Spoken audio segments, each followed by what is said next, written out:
I took the posting at the Chebi Nziskai substation because I owed the tribe $42,000 in educational loans and because my uncle had held the position for 19 years before his stroke left him unable to speak more than 3 words at a time. The substation sat 17 miles southwest of the main precinct, accessible only by a washboard gravel road that turned to red soup when it rained. It hadn't rained in 4 months. The handoff happened on a Tuesday in late August. Uncle Raymond met me in the parking lot at 6:47 in the morning, the sun already brutal against the tan stucco building. He walked me through the perimeter first, showed me where the fence sagged on the northwest corner, where the motion sensor had a blind spot near the propane tank, where the radio repeater hummed on its pole like a metal insect. He moved slowly, his left leg dragging slightly, and didn't waste words. "Keys," he said, handing me a ring with 9 keys, each tagged with faded masking tape. Generator, evidence, holding, office, supply, bathroom, gate, repeater box, ammunition. I noted the order.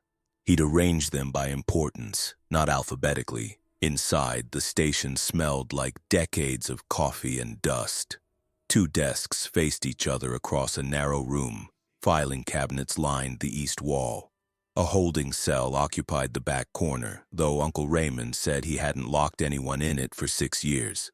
The radio sat on a steel shelf bolted to the wall, its green display showing Channel 9. A large topographic map hung beside it, marked with red ink in several locations. "Boundaries," Uncle Raymond said, tapping the map. "Don't cross after dark."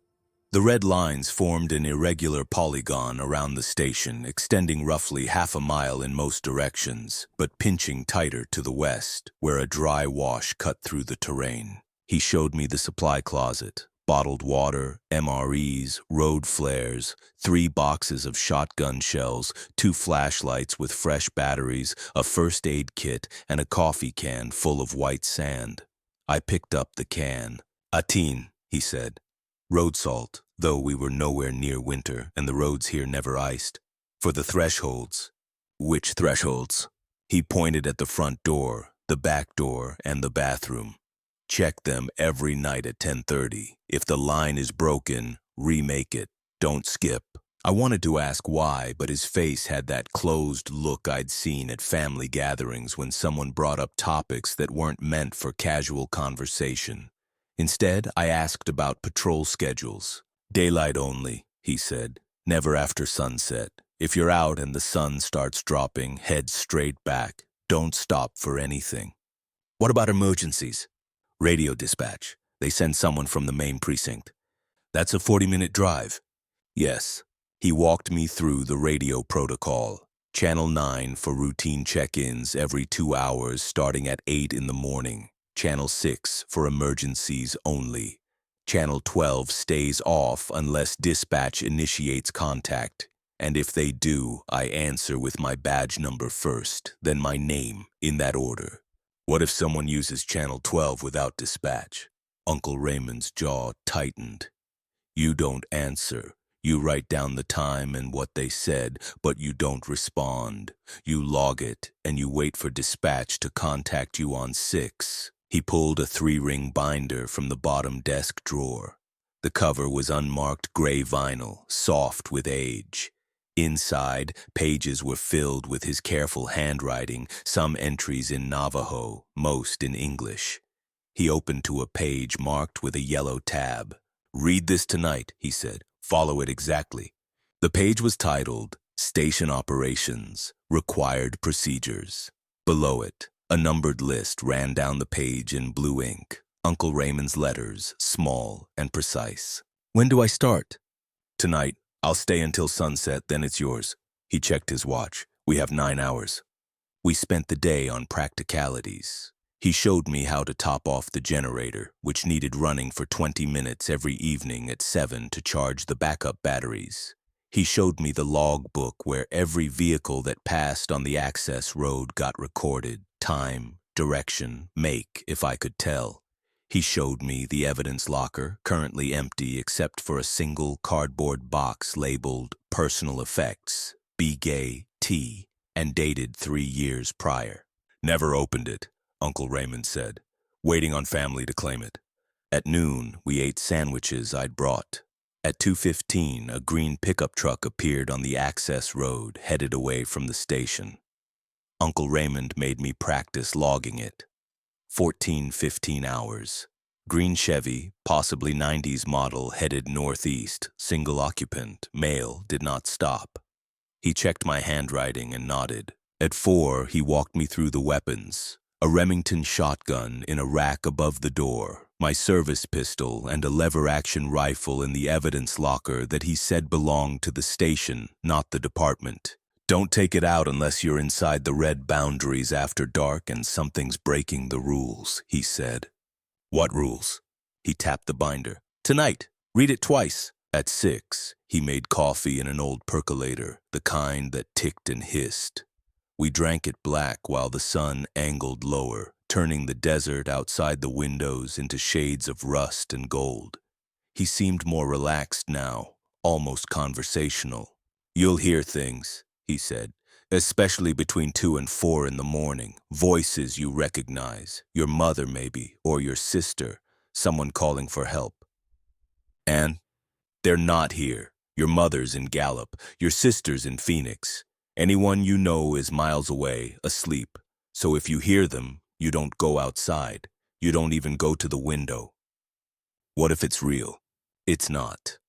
He said it with the certainty of someone who'd tested the question and found it wanting. If someone genuinely needs help, they'll come during daylight or they'll radio on Channel 6. Nobody comes here at night by accident.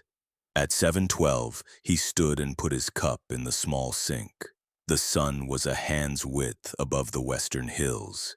He picked up a jacket from the back of his chair, checked his pockets, and nodded to me. Lock the door behind me, he said. Salt the threshold at 10:30. Radio check at 8, 10, midnight, 2, 4, and 6. Don't answer the phone unless it rings exactly twice, stops, then rings again. If anyone knocks, count the knocks. Odd numbers, you ignore. Even numbers, you ask for their badge number before you ask their name. What if? Read the binder, he said. Everything you need is in there. If it's not in there, don't do it. He walked to his truck, moving with that slow deliberation, and drove away up the gravel road. Dust hung in the air behind him, gilded by the late sun. I watched until the truck disappeared, then locked the door and turned the deadbolt. The light outside faded fast. By 7:45, the desert was blue twilight. By 8, it was full dark. I sat at the desk and opened the binder. The first page read, Station Operations, Required Procedures. If you are reading this, you are now responsible for maintaining the boundary. These rules exist because the land remembers what we've forgotten. Follow them exactly. Do not improvise. Do not test them. Do not assume you know better. Core procedures. 1. Salt check, 10:30 p.m.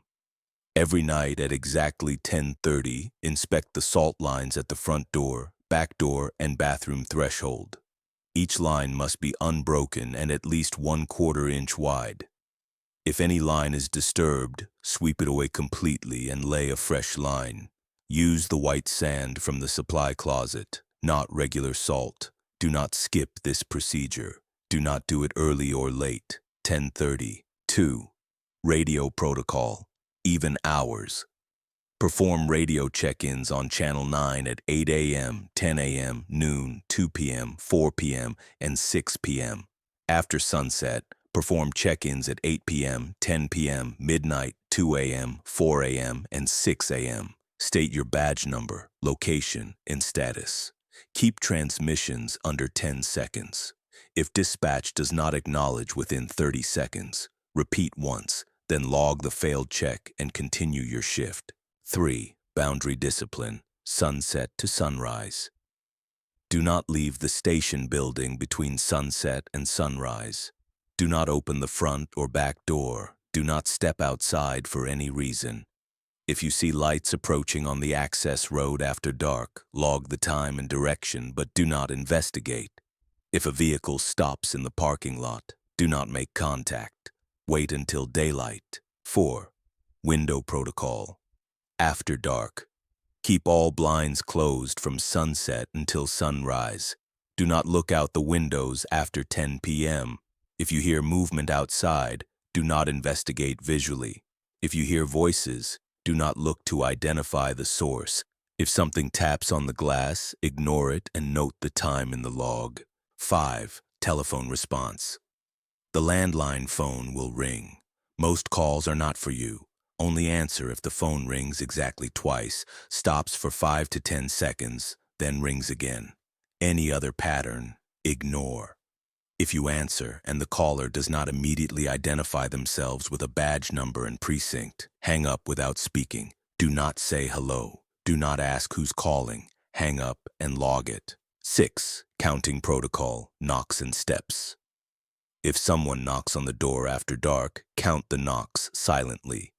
If the count is odd, 1, 3, 5, 7, etc., do not respond.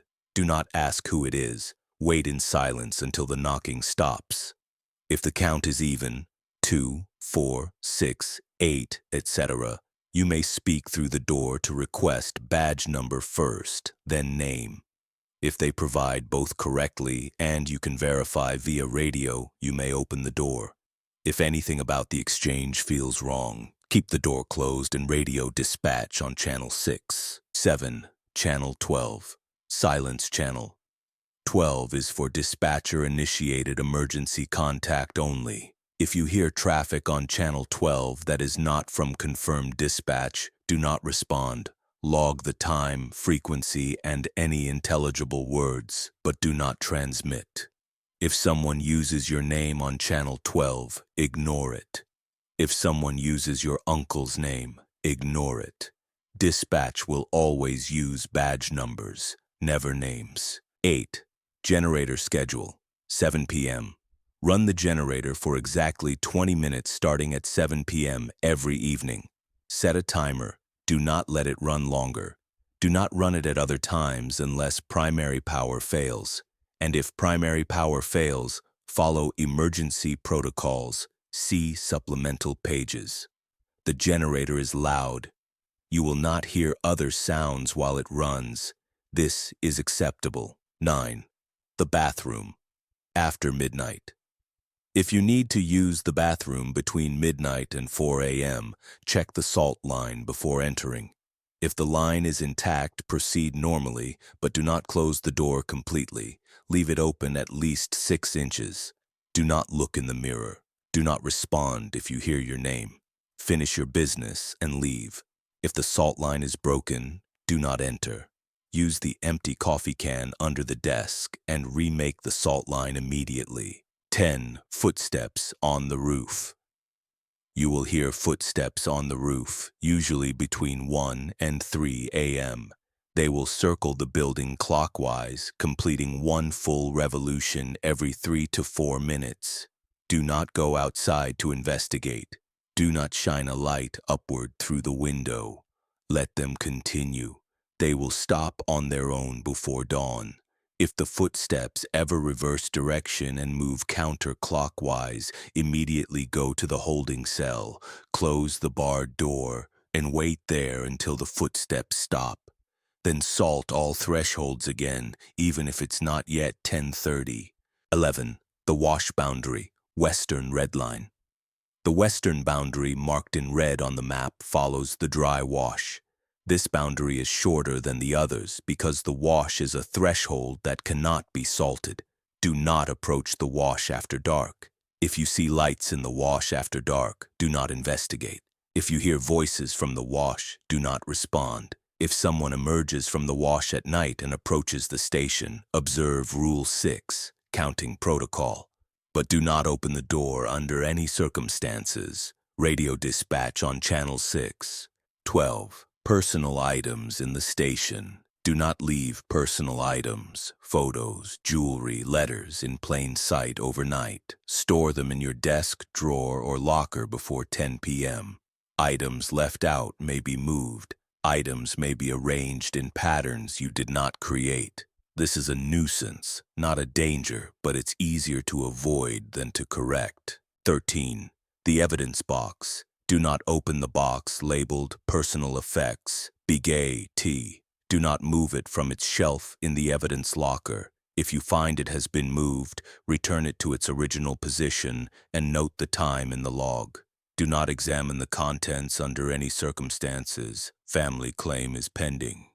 14. Daylight transitions. Sunrise and sunset are transition periods. 30 minutes before sunrise, you may open the blinds but do not go outside until full daylight. 30 minutes before sunset, close and lock all doors and windows, close all blinds, and perform an early salt check even if it's not yet 10:30. Do not be outside the station when the sun drops below the hills. I read the list 3 times. Then I read it again. My watch showed 8:32.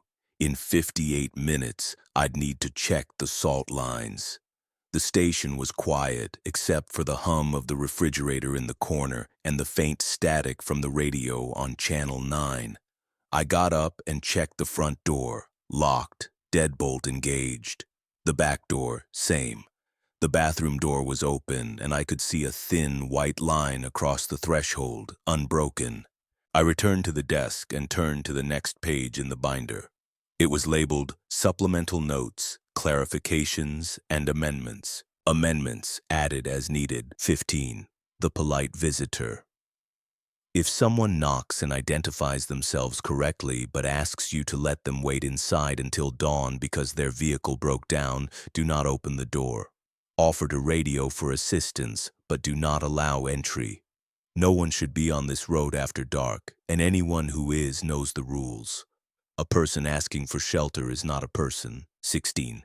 Dispatcher voice confirmation. When dispatch contacts you on Channel 6, they will use the current authentication code. As of this date, the code is Red Mesa. They will say, "This is Dispatch Red Mesa, badge number. What's up, bro?"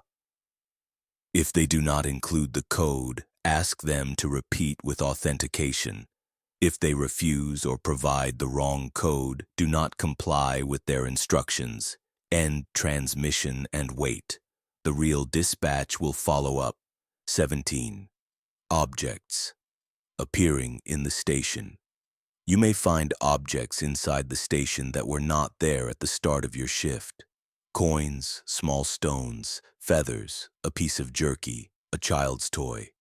Do not touch them. Do not move them.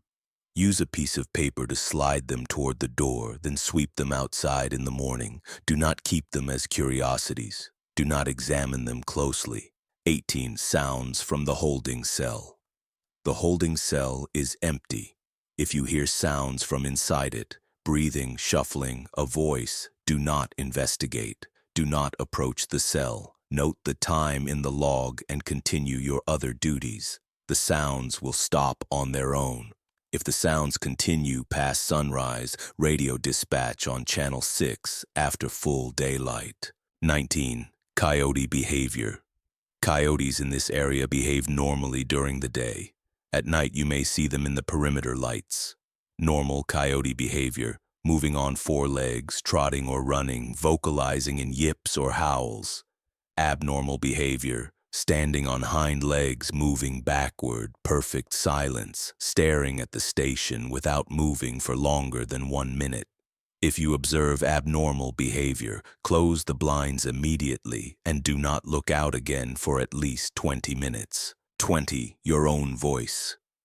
If you hear your own voice outside the station, calling for help, reciting prayers, singing, or speaking words you did not say, do not respond. Do not go to the door or window.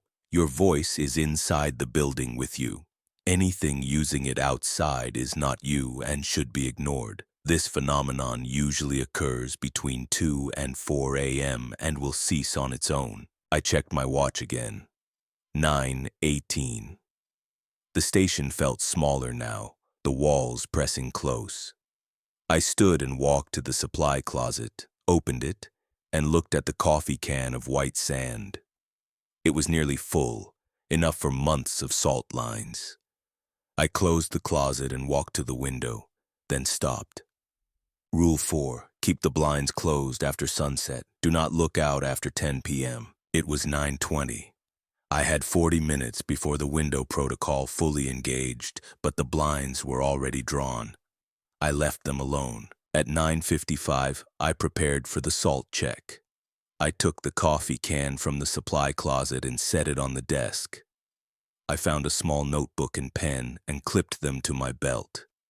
The station had no clock on the wall, so I relied on my watch, a digital Casio that my father had given me when I graduated from the academy. At 10:28, I stood. At 10:29, I walked to the front door with the coffee can. At 10:30 exactly, I knelt and examined the threshold. The salt line was intact, a clean white stripe about half an inch wide running from door frame to door frame. I studied it in the light from overhead. No gaps, no disturbances. I moved to the back door. Same result. Then to the bathroom. The bathroom line was broken. Not scattered, not smudged. Broken. A clean gap about 3 inches wide, as if something had stepped precisely through it. I stared at the gap, my pulse loud in my ears. The bathroom was dark. I reached around the door frame and flipped the switch. Fluorescent light flickered on, revealing the toilet, the sink, the mirror above it. Rule 9. Do not look in the mirror. I kept my eyes down. The floor was clean linoleum, pale green, installed decades ago. No footprints, no marks, just the gap in the salt. I followed Rule 1 exactly. I swept away the entire line with the side of my hand, brushed the salt into a small pile, and scooped it into the trash can beside the toilet. Then I poured fresh sand from the coffee can, laying a new line carefully, making it a solid half-inch wide. When I finished, the line was unbroken. I turned off the bathroom light, returned to the desk, and logged the incident. 22:30, salt check complete. Front door intact. Back door intact. Bathroom threshold broken. Gap approx. 3 inches, center. Line remade per protocol. The radio crackled softly. I glanced at it. Still channel 9, still quiet. My next check-in wasn't until midnight. I sat and tried to read the next section of the binder, but my attention kept sliding away. The station was absolutely silent now. The refrigerator had cycled off. No wind outside. No traffic on the distant highway. Just silence and the faint electric hum of the lights. At 11:17, I heard the first footsteps on the roof. They were soft but distinct, a rhythmic scuff, scuff, scuff moving from somewhere above the front door toward the eastern corner of the building. I froze, listening. The steps were evenly paced, not hurried. They reached the corner and continued along the east side, moving south. Rule 10. Footsteps on the roof, circling clockwise. Do not investigate. Let them continue. I stayed in my chair and listened as the footsteps traced the perimeter of the building. They reached the back corner, turned west, continued to the far corner, turned north. When they reached the front again, there was no pause. They just kept going, starting another lap. I timed it, 3 minutes and 40 seconds for one complete circuit. The footsteps continued. I logged the start time, 23:17. Footsteps on roof began, clockwise, approx. 340 per circuit. At midnight, I did my radio check. Dispatch, this is badge 7742. Sebi Nziskai substation, status normal. Silence. I counted to 30. No response. I repeated the transmission. Still no response. I logged it. 0A0. Radio check. No acknowledgement from dispatch. Attempted twice per protocol. The footsteps continued overhead. At 12:40, the telephone rang. I looked at it. The old rotary phone on the corner of the desk. Its bell loud in the quiet. It rang twice, then stopped. I waited. 5 seconds. 6, 7. At 9 seconds, it rang again. Rule 5. 2 rings. Pause. then rings again. Answer. I picked up the receiver. Silence on the line. I didn't say hello. I waited. A breath. Then a voice. Male, clipped. Badge 6159. Window Rock Precinct. Dispatch. I relaxed slightly. This is 7742. Confirming you're on station. Affirmative. Copy. We missed your check-in at midnight. Radio's having issues. Use the landline if you need to reach us before we get it fixed. Understood. The line went dead. I hung up and logged it. 0040, landline contact, dispatch badge 6159, confirmed radio issues. The footsteps overhead had stopped. I checked my watch. 12:43. The footsteps had been going for an hour and 26 minutes. Now, silence. I sat very still, listening. The refrigerator kicked on. The building settled with a faint creak. Nothing on the roof. At 1:15, I heard my mother's voice outside. Hey, son, you in there? It came from somewhere near the front door, muffled by the walls, but clear enough. My mother's voice, her exact cadence, the way she said son with a little rise at the end. Rule 20. Your own voice outside is not you. But this wasn't my voice. It was hers. I checked the list again. Nothing specifically about other people's voices, but Rule 3 covered it. Do not open the front or back door. Do not step outside for any reason. I brought you dinner, my mother's voice said. You didn't eat, and I was worried. My mother was in Gallup, an hour and a half northeast. I'd spoken to her on the phone yesterday. She'd made no mention of driving out here, and she wouldn't come at night. She knew the rules of this land better than I did. Come on, open up, it's cold out here. It was August. The night air was probably 75 degrees. I stayed silent. After a moment, the voice tried again. Raymond said you'd be stubborn, just like your father. Uncle Raymond, my father. She had the details right, the family connections. But she wasn't here. I logged it. Or 1:15. Voice outside, front door area, imitating mother. Did not respond. The voice went quiet. I sat at the desk, hands folded, and waited. At 1:41, something tapped on the window behind me. 3 soft taps, evenly spaced. I didn't turn. Rule 4. Do not look out the windows after 10 p.m. The taps came again. Tap, tap, tap. I noted the time but didn't move. At 2 a.m., I did my radio check. Dispatch, this is badge 7742, Tsebi Nziskai substation, status normal. This time, a crackle of static, then a voice. Copy 7742, status received. Not the same voice as the phone call. This one was older, gruffer, but they hadn't used the authentication code. I should ask for it. Request authentication, I said. Pause. Then, Red Mesa, badge 6131. The code matched Amendment 16. I relaxed. Copy. Thank you. Stay safe out there. The transmission ended. I logged it. At 2:20, I heard singing. It was faint, drifting from somewhere outside, maybe near the western boundary. A woman's voice, singing in Navajo, a song I half recognized from childhood, a song my grandmother used to sing. I closed my eyes and listened despite myself. The melody was beautiful, rising and falling, each phrase perfectly measured.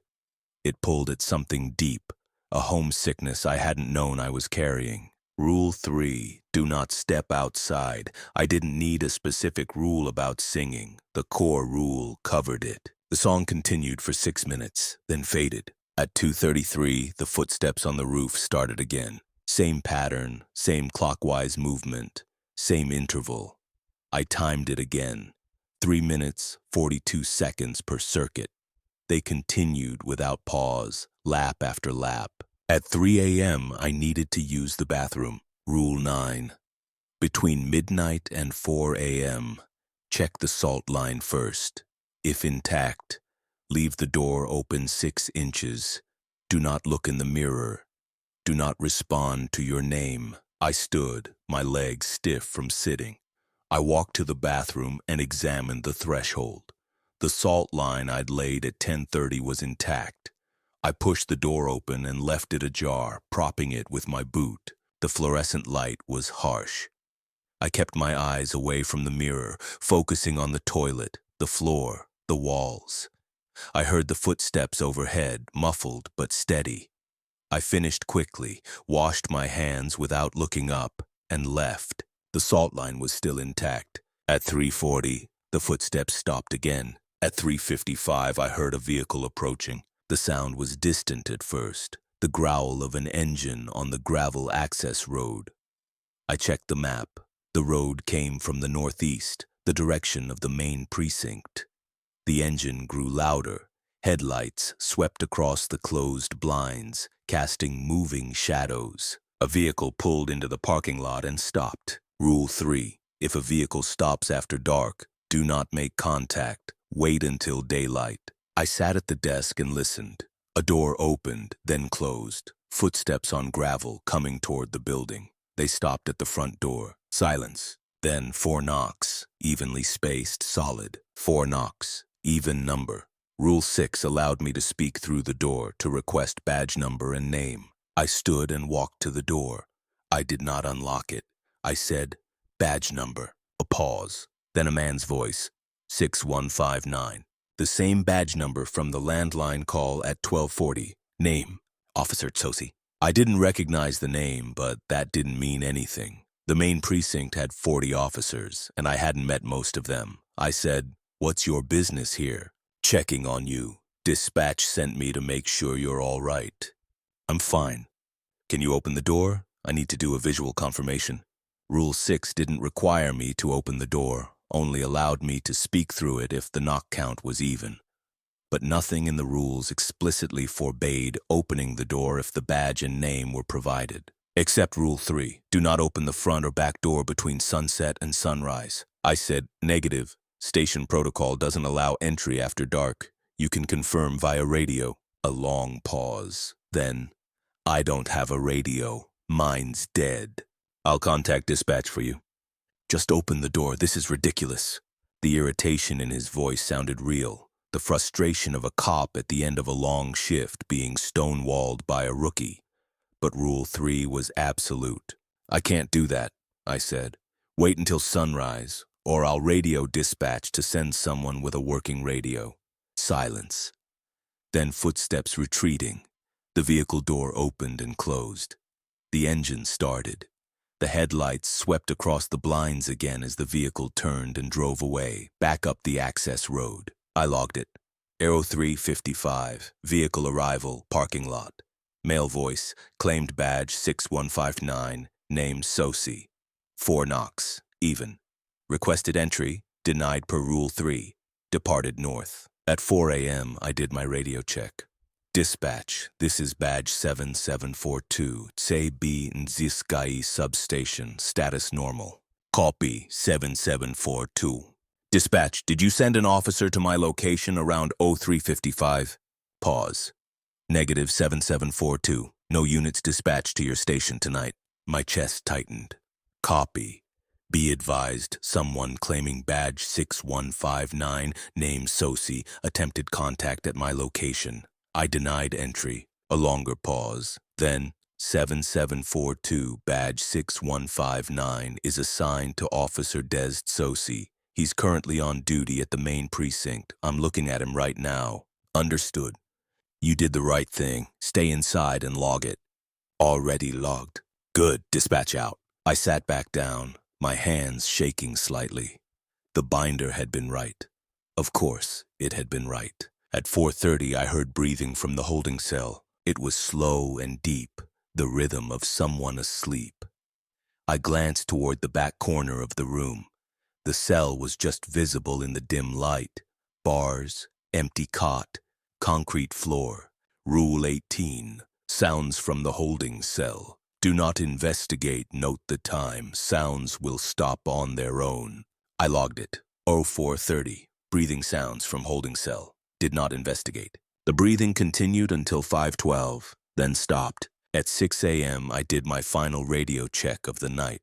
Dispatch, this is badge 7742, Tse-B Nziskai substation, status normal. Copy 7742, sunrise in 43 minutes, you made it. Copy. The sky outside was still dark, but when I checked my watch against the almanac taped to the wall, sunrise was indeed at 6:43. I had 43 minutes. At 6:13, the first gray light appeared at the edges of the blinds. At 6:30, I opened the blinds. The desert was visible now, still shadowed but distinct. The parking lot was empty. No vehicles, no footprints in the dust. The access road stretched away to the northeast, disappearing over a low rise. At 6:43, the sun edged above the eastern hills. I unlocked the front door and stepped outside. The air was cool and still. The sky was clear, pale blue fading to orange at the horizon. I walked the perimeter of the building, checking the roof, the walls, the ground. No marks, no damage. The white stone aggregate of the roof showed no prints, no disturbance. I checked the parking lot. The gravel was scuffed in places, but I couldn't tell fresh tracks from old. I walked to the western boundary, stopped at the red line on the map's coordinates, about 400 yards from the station, and looked toward the dry wash. The wash was a dark cut in the earth, 20 feet wide, lined with tamarisk and rabbit brush. Nothing moved. I returned to the station, locked the door behind me, and sat at the desk. I felt hollowed out, exhausted, but also wired, as if I'd been running for hours. I read through my log entries. 8 incidents, the broken salt line, the footsteps, the voices, the visitor, all of it predicted by the binder. I turned to the next section, supplemental notes, secondary protocols and edge cases. 21, objects on the roof. If you find objects on the roof during daylight inspection, coins, bones, bundles of grass, stones arranged in patterns, do not touch them. Photograph them if possible, then use a broom or pole to push them off the edge. Do not climb onto the roof to retrieve them. Let them fall and leave them on the ground. They will be gone by the next morning. 22. Visitors who know your name. If someone outside uses your first name, your family name, or your nickname, do not acknowledge it as confirmation of identity. Anyone or anything can know your name. Badge number and precinct are the only valid identifiers. If a visitor insists on using your name instead of your badge number, do not engage further. 23. The tree line at the northeast boundary. The northeast boundary has a stand of cottonwoods visible from the station. In daylight, these trees are safe. At night, do not watch them. Shapes move among the trees that resemble people standing very still. They are not people. They do not approach the station. Ignore them. 24. Radio traffic in other languages. You may hear radio traffic in Navajo, Spanish, or other languages. If the transmission is on channel 9 or 6 and uses proper authentication, it is legitimate. If it is on channel 12, apply Rule 7 regardless of language. Do not assume a transmission is safe because you understand the words. 25. Flares and signals. If you see a flare or signal fire within the boundaries after dark, do not investigate. Log the location, time, and color if discernible. In the morning, you may check the location during daylight patrol, but do not approach within 50 yards of any burn mark or spent flare casing. Radio dispatch and let them handle it. I read through the rest of the section, 32 amendments in total, each one precise and operational. Some referenced situations I couldn't imagine. Others felt terrifyingly specific, as if they'd been written in response to something that had actually happened. At 8 a.m., I did my first daylight radio check. Dispatch acknowledged immediately, no issues. At 9, I made coffee and ate an MRE from the supply closet. Beef stew, not great, but functional. At 10, I heard a vehicle approaching. I looked out the window, a white SUV with the tribal police markings coming from the northeast. It pulled into the lot, and a woman in uniform got out. I recognized her, Sergeant Nez, one of the training officers from the academy. I unlocked the door and stepped out. She nodded to me. Officer Benally, how was your first night? Quiet, I said, which was technically true. She glanced at the station, then at me. Raymond called me this morning. Asked me to check in on you. Make sure you're following the protocols. I am. Good. She handed me a manila envelope. Updated authentication codes. Red Mesa is retired as of today. New code is Chuska Peak. Memorize it and destroy the paper. I took the envelope. Understood. You'll get updated codes every 2 weeks, sometimes more often if there's been an incident. She paused. There's been an incident. I waited. 2 nights ago, an officer at the Nahata substation didn't follow the bathroom protocol. Went in after midnight, closed the door all the way. When he came out, he said the mirror was covered in handprints. He wiped them off. And? He's on medical leave. Won't talk about what happened after that, but he requested a transfer. He won't work nights anymore. What does that mean for me? It means the rules exist for a reason. Raymond followed them for 19 years and never had a problem. You follow them, you won't either. She checked her watch. I've got to get back. You need anything? I'm good. She nodded and returned to her SUV. I watched her drive away, then went back inside and locked the door. I opened the envelope. Inside was a single index card with Chuska Peak written in block letters. I read it 3 times, then tore the card into small pieces and flushed them down the toilet. The day passed slowly. I patrolled the boundaries on foot, staying well within the red lines. I logged 2 vehicles on the access road, a red sedan heading northeast at 11:30, a silver pickup heading southwest at 2:15. I ran the generator at 7 p.m. for exactly 20 minutes. At 10:30, I checked the salt lines. All 3 were intact. At 11:40, the footsteps on the roof began again. The pattern repeated. Clockwise circuits, 3 minutes 40 seconds each. I logged the start time and continued working, filling out the daily report, updating the inventory, organizing the supply closet. At 1:23, I heard a child crying. The sound came from the west, toward the wash. A little girl, maybe 5 or 6 years old, sobbing in the desperate, hiccuping way children do when they're genuinely hurt or terrified. I stood and walked toward the window, then caught myself. Rule 4. Do not look out after 10 p.m. The crying continued. It was the most distressing sound I'd ever heard, every instinct screaming at me to help. But Rule 3 was absolute. Do not step outside. Help me, the child's voice called. Please, I'm lost. I sat back down at the desk and forced myself to breathe slowly. The child wasn't real. Couldn't be real. No child would be out here at night. And if one were, their family would have called for help, would have flagged down a patrol, would have done something other than let them wander alone in the dark. The crying moved closer, approaching from the west. It stopped somewhere near the parking lot. Is anyone there? I need help. I wrote in the log. Row 1-3. Child's voice. Western approach, crying and calling for help. Did not respond. The voice tried for another 5 minutes, then went silent. At 2 a.m., my radio check went through normally. At 2:35, the phone rang. 2 rings, pause, 2 rings. I answered. Silence. I waited. A voice, barely a whisper. They're coming. Not dispatch. Not a badge number. I hung up immediately and logged it. 0235. Landline. Improper protocol. Hung up per Rule 5. At 3:10, something heavy hit the front door. A solid thud, like a body slamming into the wood. I jumped, my hand going to my pistol.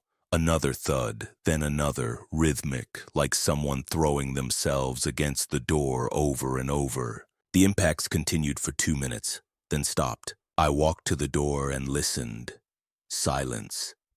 I checked the peephole, installed at some point, though it wasn't mentioned in the binder. The parking lot was empty, visible in the pale light from the station's exterior fixtures. At 4 a.m., I did my radio check. Dispatch acknowledged. At 4:30, I found a stone on the floor near the filing cabinets. It was smooth, river-worn, about the size of a quarter. I didn't remember seeing it before. Rule 17. Objects appearing in the station, do not touch, slide them toward the door, sweep them outside in the morning. I used a piece of scrap paper to push the stone across the floor to the front door, then left it there. At 5:40, I heard a voice on channel 12. 7742, this is 6131. Do you copy? Badge 6131 was the dispatcher who'd given me the authentication code last night. But they were on channel 12, which was dispatcher-initiated emergency only. Rule 7. Do not respond to channel 12 unless you are certain it's from dispatch. The voice repeated, 7742, we have an emergency. Respond immediately. I didn't touch the radio. I logged it. Arrow 540. Channel 12 traffic, voice claiming badge 6131 did not respond per Rule 7. The transmission cut off. At 6 a.m., I did my final check-in. Dispatch acknowledged. The sky was lightning. At 6:44, sunrise, I opened the blinds and unlocked the door. The stone I'd left by the door was gone. I checked the perimeter. No damage, no marks. The roof was clean. I swept the gravel outside the door. Nothing. I went back inside and made coffee. My hands were steady now, the adrenaline faded. 2 nights, 14 incidents, all predicted, all handled. The binder sat on the desk, open to the amendments page. I turned to the next section. Emergency protocols, crisis situations. Emergency protocols, use only when conditions require. These protocols override normal procedures during specific crisis events. Power failure lasting more than 30 minutes, severe weather, boundary breach, or sustained contact attempts exceeding baseline patterns. Protocol A, total power failure. If primary power and backup batteries both fail, do not use the generator outside the 7 p.m. window unless absolutely necessary. Operate in darkness or use a single battery-powered lantern in the main room. Do not use flashlights to look outside. Maintain radio contact on channel 6 using the hand crank emergency radio in the supply closet. Salt all thresholds immediately, even if not yet 10:30. Move to the holding cell and wait there until power is restored or until sunrise, whichever comes first. The cell bars provide an additional boundary. Protocol B, sustained mimicry event. If voices outside cycle through more than 5 distinct people you know within a single night, you are experiencing sustained mimicry. This is rare. At the 5th distinct voice, go to the holding cell, close the barred door, and remain there until sunrise. Take water and the hand crank radio. Do not respond to any voice, even if it sounds like dispatch, unless it comes through the radio on channel 6 with proper authentication. Voices outside cannot use the radio. They will claim they can. They are lying. Protocol C, reversed footsteps. If footsteps on the roof reverse direction and move counterclockwise, immediately retreat to the holding cell, as described in Rule 10. Once inside, salt the cell threshold using the emergency salt pouch kept on the top bunk. Close the barred door and do not leave until the footsteps stop completely and at least 1 hour has passed. When you exit, resalt all station thresholds before resuming normal procedures. Protocol D, boundary breach. If something crosses a threshold into the station, you see it enter, you hear it enter, you find clear evidence of entry. Do not confront it. Retreat to the holding cell. Close the barred door, salt the cell threshold, and radio dispatch on channel 6 immediately. Use the authentication code and request immediate assistance. Do not leave the cell until help arrives or until 1 hour past sunrise, whichever comes first. If dispatch cannot be raised, wait until 1 hour past sunrise, then exit cautiously. If the intruder is still visible, exit the station entirely and wait outside in daylight until help arrives. Protocol E, wash activity. If you see lights moving in the dry wash after dark and the lights approach closer than 200 yards to the station, this is wash activity. Log the time and direction. If the lights stop advancing and remain stationary, continue normal procedures. If the lights continue to advance past 200 yards, go to the holding cell and follow Protocol D procedures. Do not wait to see what emerges. The wash is a separate threshold with separate rules, and what comes from it does not follow station protocols. I read the emergency protocols twice, then closed the binder. The station felt different in daylight, mundane, bureaucratic, safe. It was hard to reconcile this quiet room with the things that had happened in the dark. At 8:30, a blue pickup truck appeared on the access road. It pulled into the lot, and a man got out. I recognized him, my cousin Daniel, who worked maintenance for the tribal government. I stepped outside. He grinned and held up a toolbox. Uncle Raymond said you might need some help with the fence. The northwest corner? Yeah, should take about an hour. You got coffee? I brought him a cup, and we walked to the fence line. The chain link sagged where a post had rusted through at the base. Daniel set down his toolbox and got to work. While he worked, I patrolled the eastern boundary. The land was quiet, just wind and the distant cry of a hawk. When I returned, Daniel was finishing up. All set, he said, testing the fence. It was taut now, properly secured. You doing okay out here? Yeah. He glanced at the station, then at me. Raymond did this job for a long time. He never talked about it much, but I could tell it took something out of him. If you need a break, don't be stubborn. Ask for one. I will. He nodded and packed up his tools. Before he left, he said, You hear anything weird at night, don't go looking for explanations. Just follow the rules. That's what Raymond always said. That's what I'm doing. He drove away, and I went back inside. The third night began the same way. Generator at 7. Blinds closed. Salt check at 10:30. All lines intact. At 11:55, the footsteps began. At 12:30, I heard knocking. 6 knocks even. I went to the door. Badge number. 7719. Name. Officer Manygoats. I didn't recognize the name, but I radioed dispatch on Channel 6. Dispatch, this is 7742. I have someone at my door claiming badge 7719, name Manygoats. Can you confirm? Stand by 7742. I waited. The voice outside said nothing. Dispatch came back. 7742, badge 7719 is assigned to Officer Rita Manygoats, currently off duty. She's not assigned to your location and should not be there. Do not open the door. Copy, I said through the door. You're not assigned here. Dispatch says you should not be at this location. Silence, then footsteps retreating. No vehicle started, no engine noise. Just footsteps fading into the distance. I logged it. At 1:40, I heard singing again. The same woman's voice, the same Navajo song. This time, I recognized it fully. A lullaby my grandmother had sung.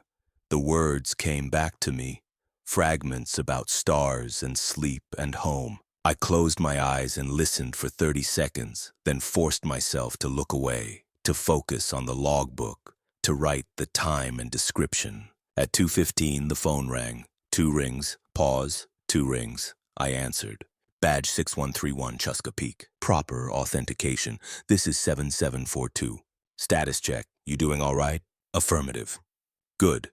We're seeing some unusual activity tonight across multiple substations. Stay alert, follow protocols, radio immediately if anything escalates. Understood. What kind of activity? Increased contact attempts, more mimicry. We think it's tied to the moon phase, but we're not sure. Just stay inside and don't deviate from the rules. Copy. The line went dead. I logged the call and checked the calendar on the wall. 3 days until full moon. At 3 a.m., I needed the bathroom again, salt line intact, door propped open. I kept my eyes down, away from the mirror, and finished quickly. As I was washing my hands, I heard a voice. You're doing well. It came from behind me, from the mirror. I didn't look up. Rule 9. Do not respond if you hear your name. This wasn't my name, but it was directed at me, and the principle was the same. You're stronger than Raymond, smarter. I dried my hands and left, pulling the door mostly closed behind me. At 3:40, the footsteps stopped. At 4:10, I heard my own voice outside. Let me in, I'm freezing out here. It was eerie, hearing my voice from outside my body.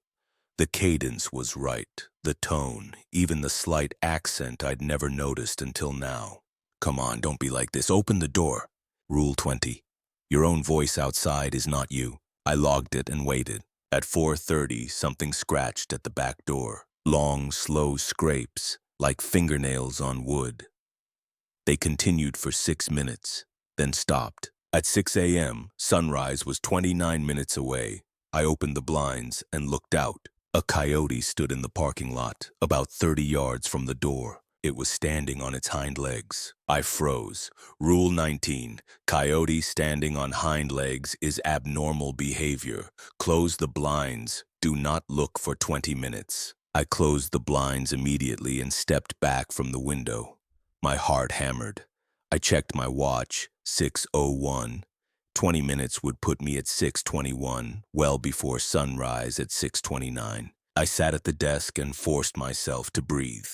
20 minutes. I could wait 20 minutes. At 6:21, I opened the blinds. The coyote was gone. The parking lot was empty. At 6:29, the sun rose.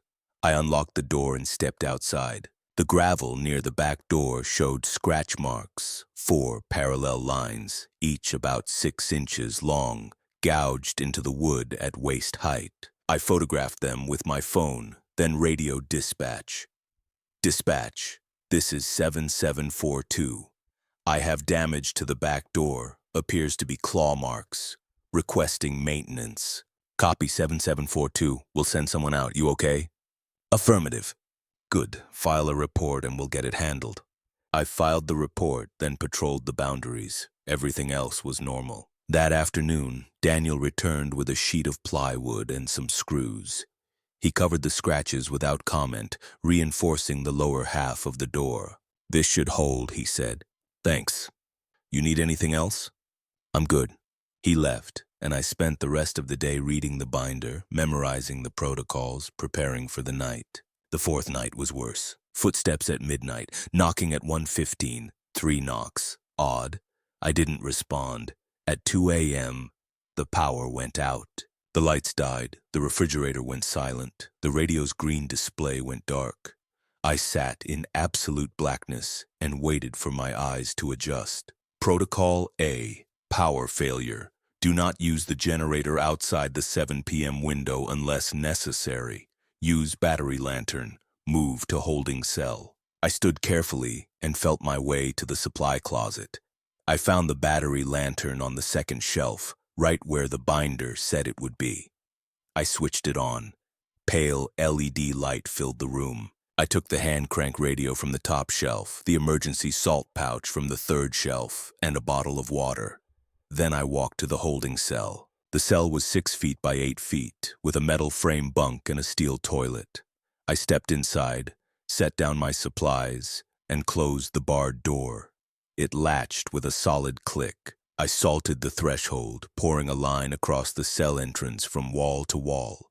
Then I cranked the emergency radio 20 turns to charge the battery and switched it to channel 6.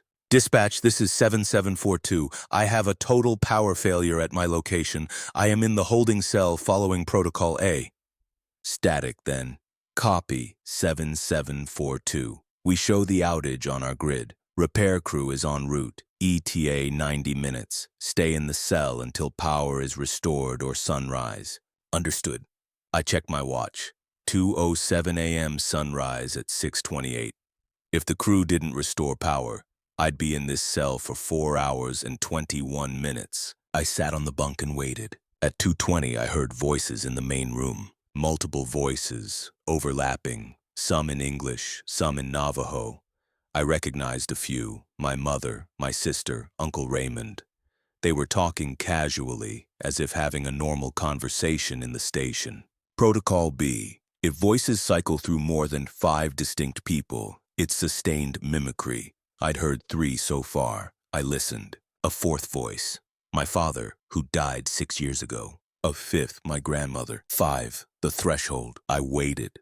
A 6th voice joined in. Someone I didn't recognize at first, then did. My high school girlfriend who'd moved to California a decade ago. 6 distinct voices. Sustained mimicry event. I was already in the holding cell, already following Protocol B. I just had to wait. The voices continued, sometimes arguing, sometimes laughing.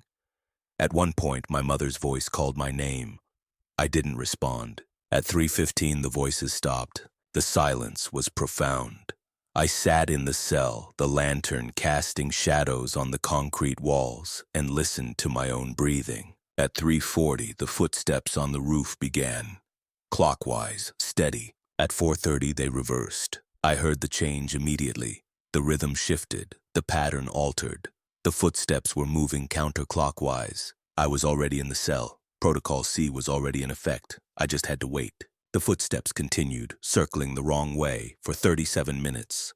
Then they stopped. I checked my watch. 5:07, 1 hour and 21 minutes until sunrise. At 5:40, the lights came back on. The overhead fluorescence flickered, then steadied. The refrigerator hummed to life. The radio's display glowed green. I waited another 20 minutes as Protocol C required. 1 hour after the counterclockwise footsteps stopped. At 6:07, I opened the cell door and stepped out. The main room looked normal.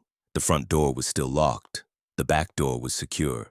The salt lines at both thresholds were intact. The bathroom salt line was broken. I remade it, then checked the rest of the station. Everything was in place. The coffee can of salt was where I'd left it. The logbook was on the desk. At 6:28, the sun rose. I unlocked the front door and stepped outside. The repair truck was parked in the lot. 2 men in tribal utility uniforms working on a transformer box 50 yards away. One of them saw me and waved. I waved back. They finished at 7. Tested the power, and drove away. I made coffee and wrote up the night's report. Power failure, sustained mimicry, reversed footsteps. All handled per protocol. At 8, dispatch called on the landline. 2 rings, pause, 2 rings. Badge 6131, Chesapeake. This is 7742. We got your report. You did everything right. How are you holding up? I'm fine. We're rotating someone in to give you a break. Officer Chi will arrive at 1400 hours and take the next 2 nights. You'll resume on day 7. Understood. Get some sleep, you've earned it. The line went dead. At 2 p.m., a white SUV pulled into the lot. A young officer got out, maybe 25, carrying a duffel bag. I met him at the door. Officer Benali? That's me.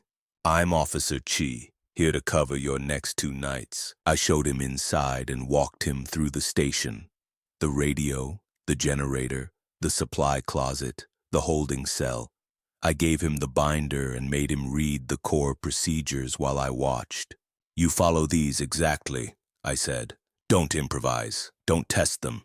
They exist for a reason. He nodded, his eyes wide. He looked nervous. You'll hear things, I said. Voices, footsteps, knocking. You'll want to look outside, to investigate, to help. Don't. Just follow the protocols. I will. I gave him my phone number. If you need to talk during the day, call me. Not at night, just follow the rules. But during the day, if you have questions, call. Okay. I packed my things and left. The drive back to my apartment in Shiprock took 90 minutes. I arrived at 4, showered, ate, and collapsed into bed. I slept for 14 hours. When I woke, it was 6 a.m. on day 6. I checked my phone. No calls from Officer Chi. I made coffee and tried to relax, but I felt restless, unmoored. The apartment was too quiet. I couldn't stop thinking about the station. At noon, I called dispatch. This is 7742, checking in on Officer Chi at Sei-B Nzisgai substation. Stand by. A pause, then. 7742, Officer Chi is on station. He radioed in at 0800 and 1200. No issues reported. Good, thank you. I spent the day reading, watching TV, trying not to think about what Chi might be experiencing that night. At 8 p.m., I forced myself to stay home. He'd be fine. He had the binder. He had the protocols. At midnight, my phone rang. I answered. Bentley. It's Chi. His voice was tight, stressed. I'm at the station. Something's wrong. What happened? The footsteps started early. They're louder than you said. And I keep hearing my daughter crying outside. My daughter's at home with my wife in Chinle, but I hear her, and she's crying, and... Stop, I said. Listen to me. You're hearing mimicry. It's not your daughter. Follow the protocols. Stay inside. Do not open the door. But what if it's really her? What if something happened and she's actually here? She's not. Call your wife right now on your cell phone. Confirm your daughter is safe. Then follow the protocols. Silence, then... Okay, I'll call her. Do it now, then call me back. He hung up. I waited, staring at my phone. 5 minutes later, he called back. I talked to my wife. My daughter's fine. She's asleep. Good, now follow the rules. Ignore the voice. Stay inside. There's something else. The bathroom salt line keeps breaking. I've remade it 4 times tonight. That wasn't normal. I thought through the protocols. Are you salting it correctly? 1/4 inch wide, unbroken line? Yes. Then follow Protocol A. If conditions are unstable, go to the holding cell. It's only 11:30. I can't spend the whole night in there. You can and you will if you need to. Use your judgment, but if things escalate, get in the cell and stay there. All right. You're going to be fine. Just follow the protocols. He hung up. I didn't sleep. I sat on my couch with my phone in my hand, waiting for it to ring again. It didn't. At 6:30 a.m., I called the station landline. Chi answered on the first ring. How are you? Tired, but I'm okay. I spent from 3 a.m. to sunrise in the holding cell. The voices wouldn't stop. But you followed the protocols. Yes. Then you did it right. Get some rest. I'll be back tomorrow night. I drove back to the station at 3 p.m. on day 7. Chi looked exhausted, dark circles under his eyes, but he managed a tight smile when he saw me. It's all yours, he said, handing me the keys. I walked him through the log. Multiple mimicry events, frequent salt line breaks, sustained knocking from 2 to 4 a.m. He'd handled it correctly, staying in the cell for the worst of it. Will you be okay? I asked. Yeah, I just need to sleep. He paused at the door. How do you do this every night? I follow the rules. He nodded and left. That night, I ran the generator at 7. Salt check at 10:30. All lines intact. Footsteps at 11:50. Clockwise. Normal pattern. At 1:30, I heard a new voice outside. Officer Benally, this is Sergeant Nez. I need you to open the door. Sergeant Nez. The training officer who'd brought me the authentication codes. But she wouldn't be here at night, and she wouldn't ask me to open the door. I didn't respond. Benally, that's an order. Open this door right now. Rule 22. Anyone can know your name. Badge number and precinct are the only valid identifiers. The voice tried for 5 more minutes, then gave up. At 2:40, I found 3 stones on the floor near the desk. I used paper to slide them to the door. At 4 a.m., the radio crackled on channel 12. 7742, this is an emergency. Respond immediately. No badge number, no authentication. I didn't touch the radio. 7742, we have an officer down. We need your help. I logged it and waited. At 5:50, the voice on channel 12 became my own. Dispatch, this is 7742. I'm abandoning the station. I can't do this anymore. It was unsettling, hearing my voice say words I hadn't spoken.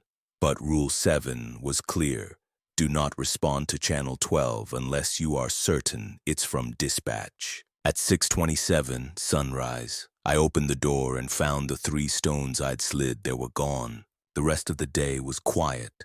I patrolled, filed reports, ate lunch. At 7 p.m., I ran the generator. The 8th night, the pattern shifted. Footsteps at midnight. At 1 a.m., something heavy hit the roof. Not footsteps, a single solid impact, like a body falling from a great height. I waited. No more sounds from the roof. At 1:15, I heard scratching at the front door, then at the back door, then at the bathroom window, which faced east. The scratching was coordinated, multiple points at once surrounding the station. I checked the protocols. Nothing specific about coordinated scratching, but Rule 3 covered it. Do not step outside. I stayed at the desk and logged the times. At 2 a.m., the scratching stopped. At 2:30, all the salt lines broke simultaneously. I was sitting at the desk when I heard it. A soft hiss, like sand being poured. I stood and checked the front door. The salt line was broken, scattered, as if something had swept through it. I checked the back door. Same. The bathroom. Same. Protocol A didn't cover this, but the principle was clear. I got the coffee can and remade all 3 lines, working quickly, precisely. When I finished, it was 2:41. At 3 a.m., I heard singing from inside the station. Not outside. Inside. The woman's voice. The Navajo lullaby coming from somewhere in the main room. I looked around, trying to pinpoint the source. It seemed to come from everywhere and nowhere, filling the space. Protocol B. Sustained mimicry. But this wasn't mimicry of someone I knew. It was the same song I'd heard outside, and it was inside. I stood and walked toward the holding cell. The singing followed me, staying at the same volume no matter where I moved. I stepped into the cell, closed the barred door, and salted the threshold. The singing continued outside the cell but didn't cross the threshold. It circled the cell, moving around the perimeter, always just beyond the bars. At 3:40 it stopped. I waited in the cell, the lantern casting long shadows. The station was silent. At 4:30 I heard breathing. It came from the main room, slow and deep, the same rhythm I'd logged before from the holding cell. But I was in the holding cell now. The breathing was outside. I cranked the emergency radio and switched to channel 6. Dispatch, this is 7742. I have an anomalous situation. I'm in the holding cell following precautionary protocol, requesting status check. Static then. Copy 7742. What's the nature of the anomaly? Sounds inside the station that don't match established patterns. I'm secure in the cell, but I want it on record. Understood. We're logging it. Maintain your position until sunrise unless the situation escalates. Copy. The breathing continued until 5:15, then stopped. At 6:26 sunrise, I opened the cell door and stepped out. The main room was undisturbed. The salt lines were intact. The front and back doors were locked. Nothing was out of place. I checked the log and saw that I'd accumulated 31 distinct incidents over 8 nights. Some repeated, some new, all handled per protocol. At 8 a.m., dispatch called. 7742, this is Sergeant Nez. I'm coming out to see you this afternoon. Understood. She arrived at 2. We sat at the desk and she reviewed my logs. You're doing well, she said. Better than most rookies. Raymond was right about you. Thank you. We're seeing increased activity across all substations this week. Full moon was last night. Things should settle down over the next few days. She paused. How are you feeling? Tired, but I'm managing. If you need a break, ask. This job wears on people. We'd rather rotate you out for a few days than have you make a mistake because you're exhausted. I'll keep that in mind. She stood to leave, then turned back. One more thing. We're updating the protocols. There's a new amendment being added to all substation binders. I'll email you the text, and you can write it in yourself. What's the amendment? If you hear your own voice inside the station, not outside, you go to the holding cell immediately. No exceptions. We had an incident at another substation 2 nights ago. An officer heard his own voice in the main room and tried to investigate. He's on medical leave now. My chest tightened. What happened to him? He won't say, but he's not coming back. She handed me a printed sheet. Here's the amendment text, added as Rule 26. I took the sheet. I'll add it tonight. She left, and I read the new rule. 26. Your own voice inside the station. If you hear your own voice speaking inside the station, not from outside, but from within the building. Do not investigate. Do not try to locate the source. Immediately go to the holding cell, close the barred door, salt the threshold, and remain there until sunrise. Radio dispatch on Channel 6 to report the incident, but do not leave the cell. This phenomenon is rare but dangerous. The voice may try to persuade you to investigate, may claim to be injured or in need of help. It is not you. Ignore it and stay in the cell. I copied the text into the binder in my careful handwriting, then read through all 26 core rules again. That night, the station was quiet. Footsteps at midnight, a few knocks at 2 a.m., odd count ignored, and a coyote howling in the distance at 4. Normal patterns. I felt a strange sense of relief. The days began to blur together. Night 9, night 10, night 11. I fell into the rhythm of the work. Patrols during the day, protocols at night, sleep in the brief hours between. The incidents continued, but they became predictable. Footsteps, voices, knocking, salt lines breaking. I handled each one according to the rules. On night 14, I had my first completely quiet night. No footsteps, no voices, no incidents at all. I sat at the desk from sunset to sunrise, filed my radio checks, and watched the clock. At dawn, I felt oddly disappointed, as if the silence were more unsettling than the activity. On night 17, dispatch called during the day to tell me Uncle Raymond had died. The stroke had worsened. He'd passed quietly in the hospital, surrounded by family.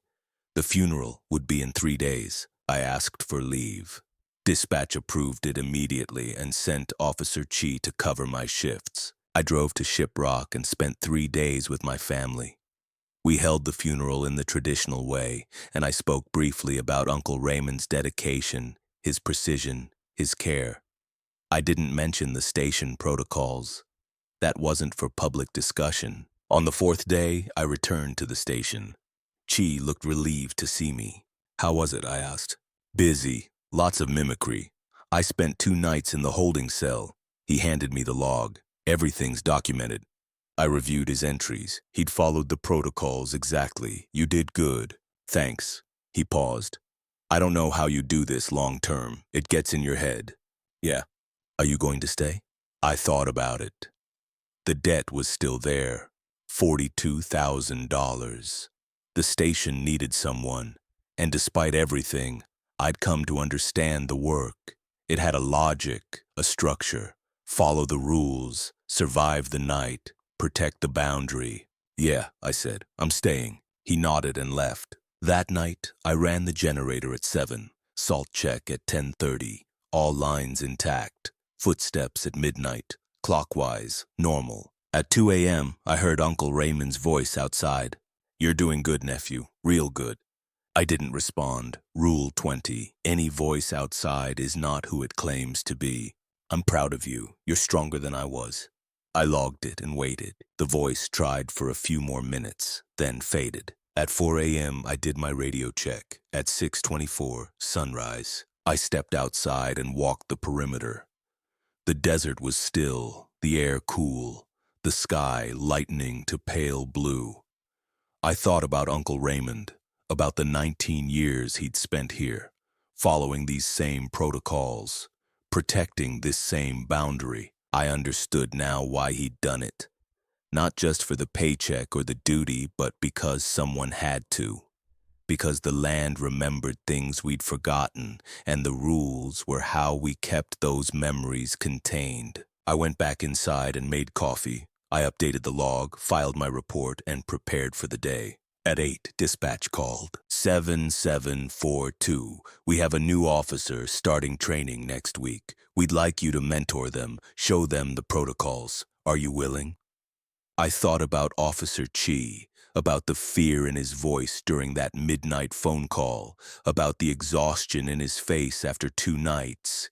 I thought about the officer at Nahatadzil who'd closed the bathroom door all the way. I thought about Uncle Raymond, 19 years of precision and care. "Yes," I said, "I'm willing." "Good. They'll arrive on day 24. Brief them thoroughly. Make sure they understand the rules are non-negotiable. I will. The weeks continued. I trained the new officer, a young woman named Officer Tallman, walking her through every protocol, every amendment, every emergency procedure. She listened carefully, asked good questions, and took detailed notes. On her first night, I stayed with her until sunset, then left. She called me twice during the night, once at 2 a.m. to confirm the voice imitating her mother wasn't real, once at 4 to ask about a broken salt line. Both times, I guided her through the protocols. She handled it well. By night 30, I'd settled into a routine that felt almost normal. The incidents continued. I'd logged over 100 now, but they no longer frightened me. They were simply part of the work, like filing reports or running patrols. On night 36, I had another sustained mimicry event. 7 distinct voices over 2 hours. I spent from 3 a.m. to sunrise in the holding cell, following Protocol B exactly. On night 40, the power failed again. I moved to the cell, radioed dispatch, and waited. The repair crew arrived at 4:30. Power restored at 5:15. I logged it and continued. The nights blurred into months. I paid down my debt, a little each paycheck. I mentored 3 more new officers, each one learning the protocols, each one surviving their first encounters. Some stayed at their substations, some requested transfers. I didn't judge them. This work wasn't for everyone. On night 63, I found a photograph on the floor. It was old, faded, showing a man in a tribal police uniform standing in front of the station. I didn't recognize him. Rule 17. Objects appearing in the station, do not touch them. I slid it toward the door with a piece of paper. In the morning, the photograph was gone. On night 70, Officer Tallman radioed me during her shift at another substation. 7742, this is 9935. I have a question about Protocol B. I switched to Channel 6. Go ahead, 9935. If I'm in the holding cell and the voice has stopped, but it's not yet sunrise, can I leave the cell early? I checked the binder, confirming the text. Negative. Protocol B specifies you remain in the cell until sunrise. Don't leave early. Copy, thank you. Stay safe. You too. On night 89, I experienced my first Protocol E event. I saw lights in the wash at 11:40 p.m., distant and flickering. I logged the time and watched through the window. The lights were yellowish, moving slowly along the wash from west to east. They stopped at approximately 250 yards, beyond the 200-yard threshold, but not by much. I continued watching. At midnight, the lights began moving again, approaching the station. At 150 yards, I closed the blinds and moved to the holding cell. I radioed dispatch, salted the threshold, and waited. The lights stopped advancing. Through the walls, I could hear a low humming, almost mechanical but organic too, like an engine made of insects. At 3:20, the humming stopped. At 4 a.m., I radioed dispatch for an update. 7742, we have a unit en route to check the wash at first light. Maintain your position until sunrise. Copy. At 6:22, sunrise. I left the cell and opened the front door. A tribal SUV was parked in the lot. 2 officers walked toward the wash, disappeared into the tree line, then returned 20 minutes later. One of them approached the station. Officer Benally, that's me. We checked the wash. No signs of activity. Whatever it was, it's gone now. Understood. Thank you. They left, and I filed my report. By night 100, I'd accumulated enough incidents to fill 3 log books. Dispatch archived the first 2 and gave me fresh books. The protocols had expanded to 32 core rules, 15 amendments, and 5 emergency protocols. On night 109, a new officer arrived for training.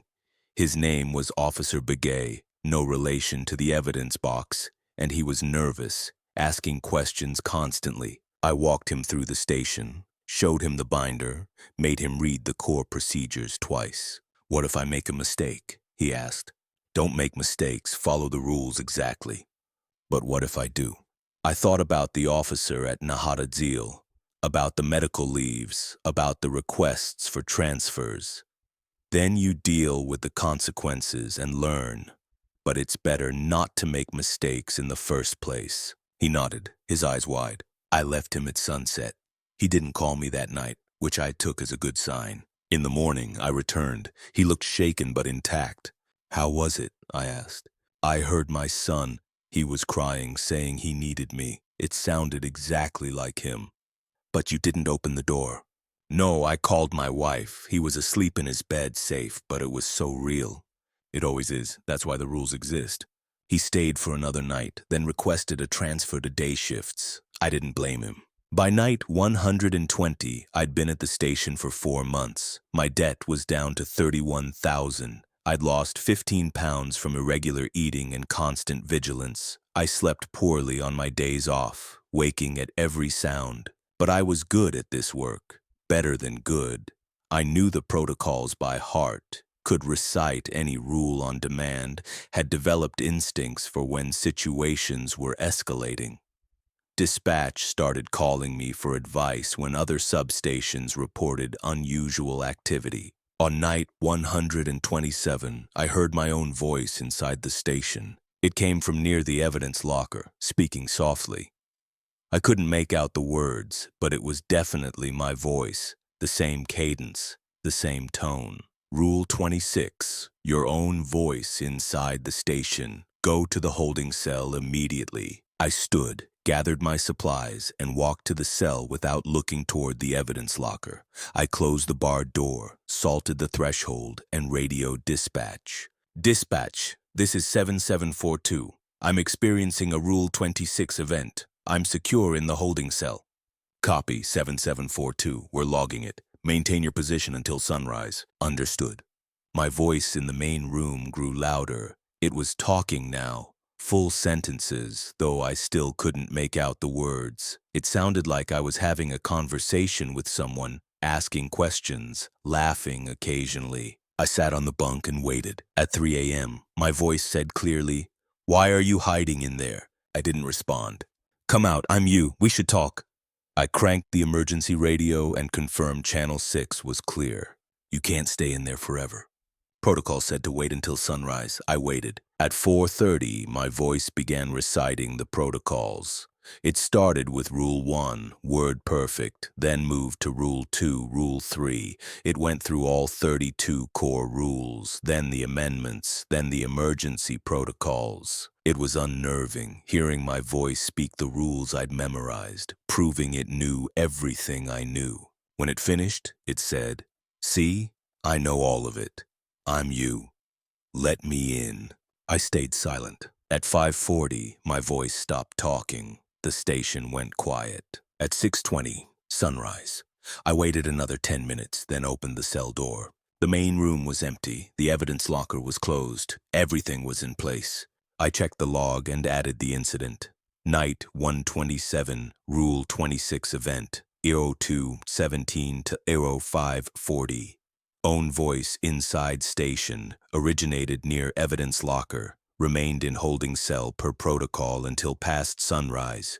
No physical evidence of intrusion. At 8, dispatch called. 7742, are you all right? I'm fine. That was a significant event. We're flagging it for review. Take the next 2 nights off. We're sending coverage. I don't need... That's an order. You've been on for 127 consecutive nights. You need a break. I wanted to argue, but they were right. I was exhausted in ways I hadn't fully acknowledged. Understood. Officer Tallman arrived that afternoon. She'd requested the assignment specifically, saying she wanted to cover for me. You trained me, she said. I owe you. You don't owe me anything. Still, I've got this. Go rest. I drove to Shiprock and slept for 16 hours. When I woke, I felt more human than I had in weeks. I spent 2 days with my family, eating real meals, talking about normal things, trying to remember what life felt like beyond the protocols. On the 3rd day, I returned to the station. Officer Tallman looked tired but calm. How was it? I asked. Quiet. Just footsteps and some knocking. Nothing escalated. Good. She handed me the log. I added something to the binder, an observation. I opened the binder to the last page. In her handwriting, note on pattern recognition. After 90-plus nights across 2 substations, I've noticed the activity follows a monthly cycle tied to the moon phase. Peak activity occurs 3 days before full moon through 2 days after. New moon periods are quieter but not silent. Officers should expect increased incidents during full moon weeks and plan accordingly. Extra salt, batteries charged, emergency supplies verified. It was a good observation. I'd noticed the pattern but hadn't formalized it. Thank you, I said. This is useful. She smiled.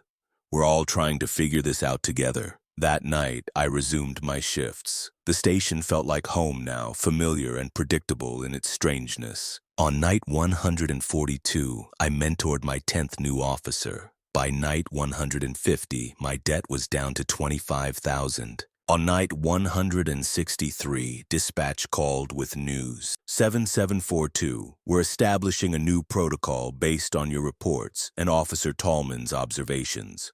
All substations will now maintain moon phase calendars and adjust staffing during peak activity periods. You and Tallman are being credited with the policy development. Understood, thank you.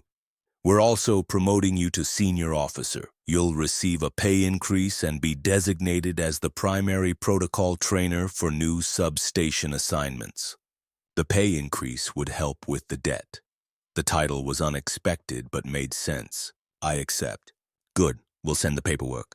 On night 170, I experienced a new phenomenon. I was sitting at the desk at 3 a.m. when I saw movement in my peripheral vision.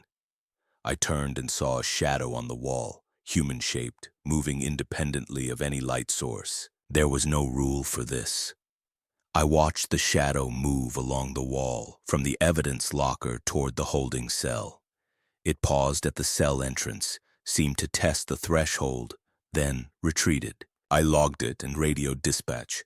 Dispatch, this is 7742. I have a new phenomenon. Shadow moving independently on the interior wall. No corresponding light source. It tested the holding cell threshold, but did not cross. Copy 7742. Continue monitoring. If it approaches you directly or attempts to cross a salted threshold, go to the holding cell. Understood. The shadow moved for another 10 minutes, then faded. In the morning, I wrote up a detailed report. Within a week, dispatch added a new amendment to all substation binders. 27 independent shadows. If you observe shadows moving on interior walls without corresponding light sources, monitor them but do not interact. These shadows cannot cross salted thresholds and cannot affect physical objects. If a shadow approaches within 3 feet of you, retreat to the holding cell as a precaution. Log all sightings with time, duration, and movement patterns. On night 200, I reached a milestone. I'd been at the station for 6.5 months. I'd logged over 300 incidents. I'd trained 15 new officers. My debt was down to $18,000. I sat at the desk that night and thought about Uncle Raymond, about the 19 years he'd spent here.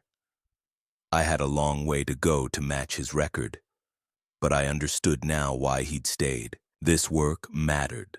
The boundaries needed protecting, the protocols needed following, and someone had to be willing to sit in this quiet station night after night, listening to voices that weren't real and following rules that seemed arbitrary until you saw what happened when they were broken. On night 207, I received a call from my mother. "How are you doing out there?" she asked. "I'm fine. Raymond would be proud of you." "I hope so. He told me once that the station changes people. Some it breaks, some it strengthens. He said you'd be one of the strong ones." "He said that?" "Before the stroke, yes. He knew you'd take over. He was preparing you even then." I thought about the binder, the careful handwriting, the precise protocols. Uncle Raymond had spent 19 years learning these rules, testing them, refining them, and then he'd pass them to me, trusting I'd continue the work. I won't let him down, I said. I know you won't. On night 220, a severe windstorm hit the region. The power went out at 9 p.m., and the backup batteries failed at 10. Protocol A, power failure, moved to the holding cell. I gathered my supplies and settled into the cell. The wind howled outside, rattling the building. Through the barred door, I could see the main room illuminated only by my battery lantern. At 11:30, I heard something hit the roof. Not footsteps, a solid impact, like something large landing hard. I waited. At midnight, something tried the front door. The knob rattled, turned, tested the lock. The door held. At 1 a.m., I heard voices outside, multiple voices, all shouting to be heard over the wind. I recognized some, family members, friends, officers I'd trained. They were all calling for help, saying they were hurt, saying they needed shelter from the storm. I stayed in the cell and didn't respond. At 2 a.m., the back door began to splinter. I heard it clearly over the wind, wood cracking, fibers separating. Something was forcing the door. I radioed dispatch on the emergency frequency. Dispatch, this is 7742. I have a possible boundary breach in progress. Back door is failing. I'm secure in the holding cell, requesting immediate assistance. Copy 7742. Units are mobilizing, but the storm is delaying response. ETA 60 to 90 minutes. Maintain your position. Understood. The back door gave way at 2:17. I heard it crash open, heard the wind roar into the station. Through the cell bars, I saw papers flying, the evidence locker door banging. Protocol D, boundary breach, stay in the holding cell, radio dispatch, wait for help, or 1 hour past sunrise. I sat on the bunk and watched the doorway to the main room. At 2:30, I saw a shape move past the cell. It was dark, human-sized, but wrong proportions. Too tall, limbs too long. It circled the cell once, twice, testing the salt line. The salt held. At 3 a.m., more shapes entered. I counted 4, then 5, then lost count. They moved through the main room, examining the desk, the radio, the supply closet. One approached the evidence locker and opened it. I heard the box labeled Personal Effects, Big A.T. hit the floor. The shapes gathered around it. At 3:40, they began to leave. One by one, they moved toward the back door and disappeared into the storm. At 4 a.m., the last one left. I waited in the cell, listening to the wind, watching the empty doorway. At 4:30, I heard vehicles outside, voices calling in English and Navajo. Flashlight beams swept through the broken back door. 7742, this is dispatch response team. Are you secure? I'm in the holding cell. The intruders have left. We're coming in. Stay where you are. 4 officers entered, weapons drawn, clearing the station room by room. When they reached the holding cell, the team leader nodded to me. You can come out now. I stepped out of the cell, my legs stiff from sitting. The main room was a disaster, papers scattered, furniture overturned, the back door hanging by one hinge. The evidence box was open on the floor. Empty. What was in the box? The team leader asked. I don't know. I was ordered never to open it. He radioed dispatch, reported the breach and theft. Within an hour, a senior investigator arrived. She examined the empty box, the broken door, my log entries. She interviewed me for 30 minutes, taking detailed notes. You did everything right, she said finally. The salt line held. You stayed in the cell. You radioed for help. This breach was caused by the storm, not by protocol failure. What was in the box? She hesitated, then said, Personal effects from an incident 7 years ago. Officer Thomas Begay disappeared while on patrol near the wash. We found his truck, his gear, but not him. 3 days later, the box appeared in the evidence locker with his badge, his watch, and a note. What did the note say? It said, Do not look for me. I went willingly. We never understood what it meant. Family never claimed the effects. We kept the box sealed per their wishes. And now it's gone. Yes, whatever came during the storm wanted those effects. We may never know why. The station was repaired over the next 2 days. A new back door, reinforced with steel plating, new locks, a backup generator installed. I returned to duty on night 223. That night, at 3 a.m., I heard a voice outside I hadn't heard before. Thank you. It was quiet, male, spoken once, then silence. I logged it. Night 223, 03 Guam.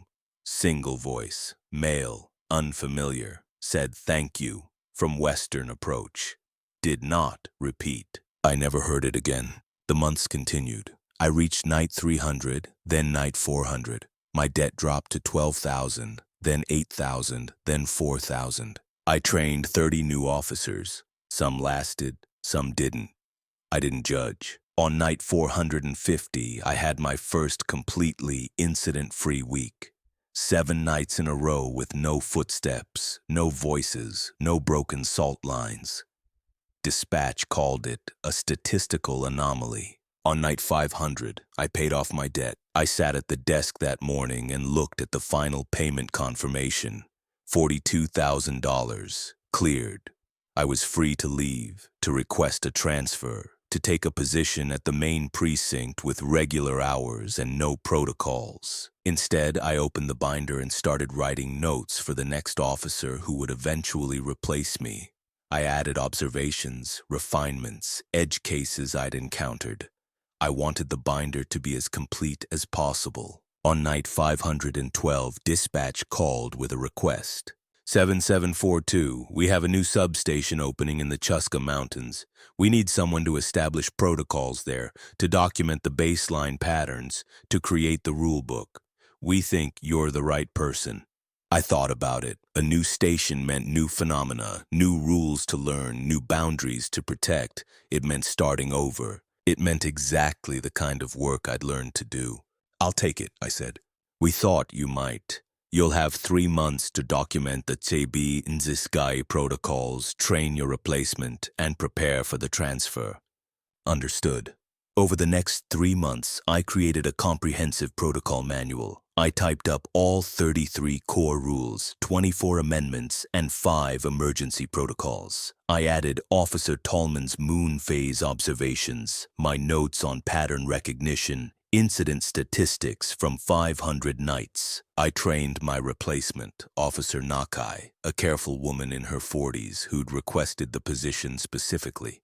She had the right temperament, patient, detail-oriented, willing to follow rules without needing to understand the why. On my final night at Tsebi Nziskai, night 567, the station was quiet. No footsteps, no voices, no incidents. Just the desert wind and the stars through the window. At sunrise, I packed my things. Officer Nakai stood in the doorway. Any final advice? She asked.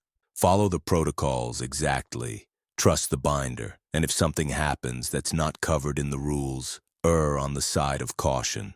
The holding cell is always safe. I will. I handed her the keys, 9 keys, each tagged with masking tape, arranged in order of importance. She took them and nodded. I drove away from the station at 7 a.m., watching it shrink in the rearview mirror until it disappeared behind the hills. The Chuska Mountains substation was smaller, more remote, newer.